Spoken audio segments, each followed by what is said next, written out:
Hey there, eco-luxers, and welcome to the beautiful island of Carriacou.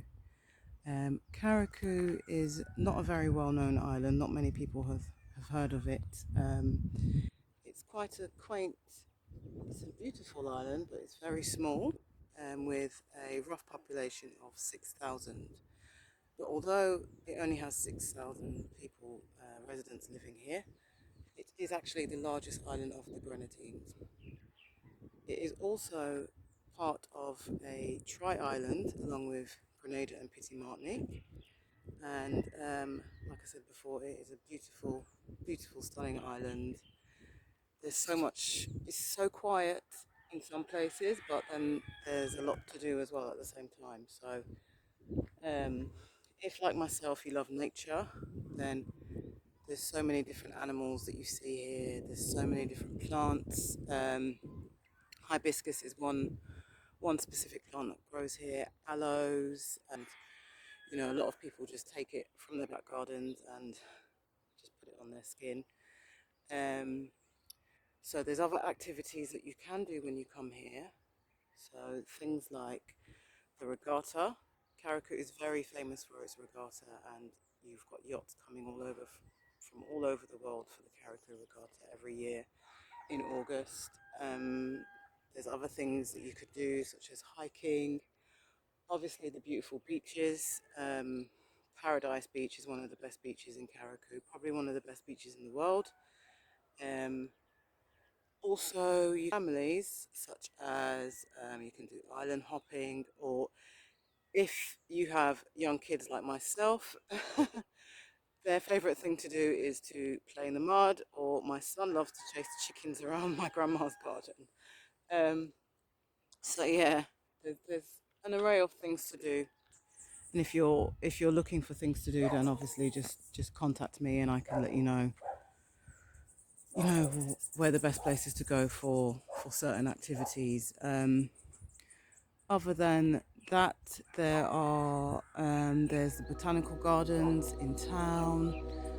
There's so much to do, even though it is such a quiet place. If, like me, you love to relax, then this is the perfect place for you to come to. So I actually came out here roughly a month ago, and I came out here for a family reunion, which was due to take place on the 20th of July for a week. I actually came out on the 26th of June, and the last time I came out here was 21 years ago. So over those 21 years, I've kind of been dreaming about this place. So it's a place that's very close to my heart. My parents are from here, and I kind of grew up here. I spent a lot of my summers here as a child. We used to come over here and spend the whole of the summer holidays together. And as soon as I stepped into my grandmother's house, I could just smell the scent of the coconut trees and the lime trees, and it just really brought back my childhood. But yeah, for the last few years, I have been, because it's been so long since I've been here, and like I say, we used to come here all the time as kids. For the last few years, I've been dreaming about this place, and I'm not even just saying that just for effect. I have actually been dreaming that I've been getting on a plane to Carriacou, and then I'm at the beach, and then I wake up and I'm I'm in not so sunny England. So actually coming here has been kind of a dream come true, and I've got two little ones, a 4-year-old and a 2-year-old. So this would be the first time that they've come here ever in their life. So this was kind of a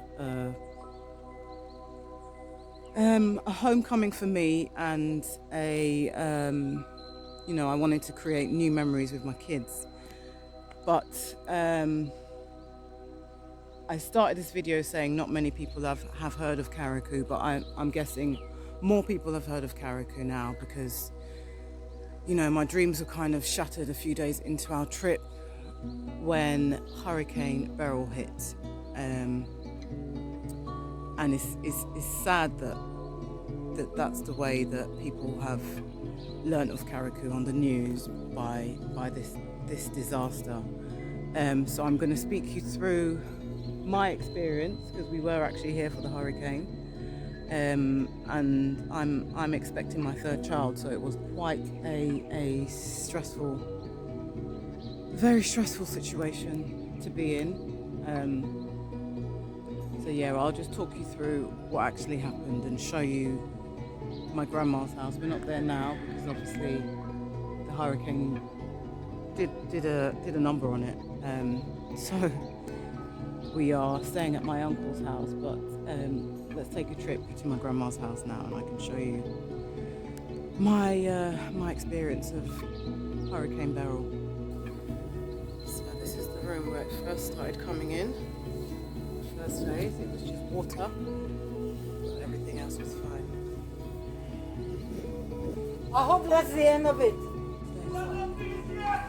Stay inside, Mum, he's saying, finished yet. Okay. Thank you. Okay. Get back inside, the storm's not finished yet.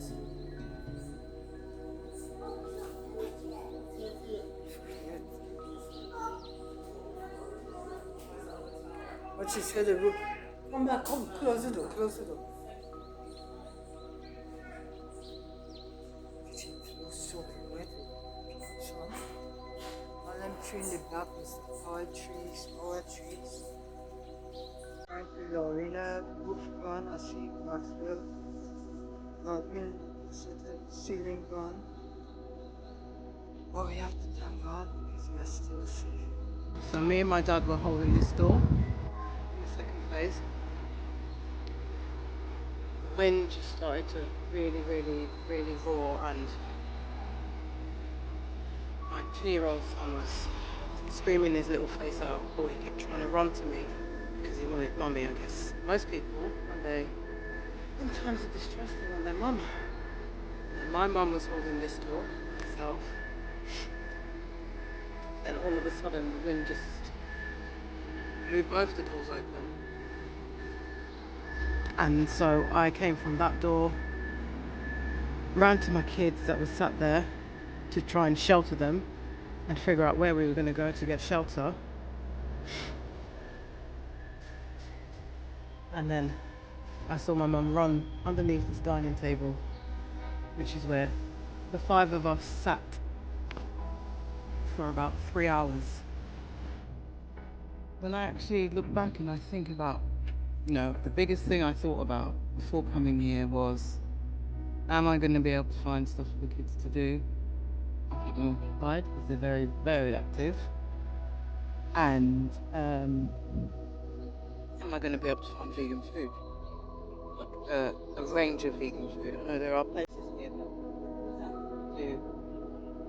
So one of the special dishes here is roti, which is one of my favourites. Anyone who knows me knows how much I love roti. So they do like a vegetable version of that over here. But I was just in my mind thinking, are there, like in London, there's many vegan restaurants, and as soon as Beryl happened, my priorities completely changed. My priority was, am I going to get enough water for me to get washed? Everywhere where we were, the house that we were staying in was ruined. My mum actually said to me, we've been here, not even been here a week, and we're already homeless. And it just made me think, you know what? I'm still very grateful. Not my only home. I was thinking about other people who live here, and I just thought, this is their only place of residence. This is their only home. There's no escape.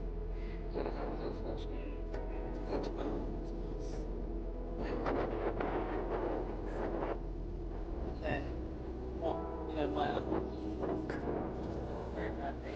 I had to go to my other uncle's house. But then he very kindly took me in. Yeah, when I just sit and think about the stuff that we take for granted every single day, having a shower, having enough water to have a shower, having electricity, having a a tap that you can turn and the water comes straight out. A lot of people lost they call it spouting out here, so how it works. Out here, the how they get their water is the rainwater goes into the spouting outside the house and it goes into a cistern.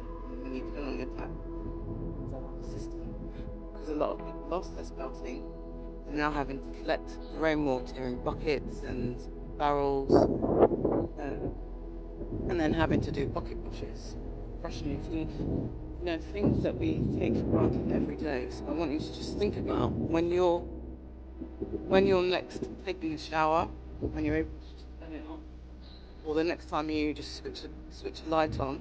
A lot of people lost electricity here as well. But you just switch a light on, something so simple. I want you to just think about the people that have lost everything, and think about the small things that we take for granted that I feel are luxuries. They are luxuries. Having a shower every day is a luxury now. Being able to switch a light on at night time when it gets dark so that you can cook your food is a luxury.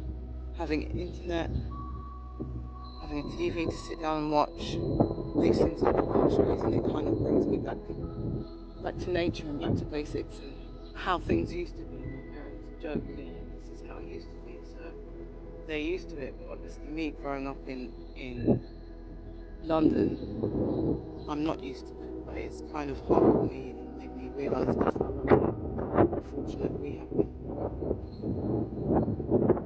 But yes, going back to Carriacou is still months later now. It's still, you can see kind of like the blue where people have had tarpaulin put in on top of it in winter to keep whatever they have left inside their houses dry for when it rains, until, as a temporary measure, until they're able to actually get their roof fixed. So I do believe that within probably a year or so, things will be not 100% back to normal, but getting there. And I just, I'm amazed by when I look at these people, they've been through so much. These are my people, and I'm so proud to be part of. Although they'll class me as a foreigner because I didn't grow up here, but they're still very hospitable to everyone that comes here, and we've all been through so much, but yet everyone's still smiling and everyone's trying to make the best of it, which is really beautiful to see. So I'm hoping probably next year, maybe the year after, we'll be coming back and we'll see how much this place has built back and become more beautiful.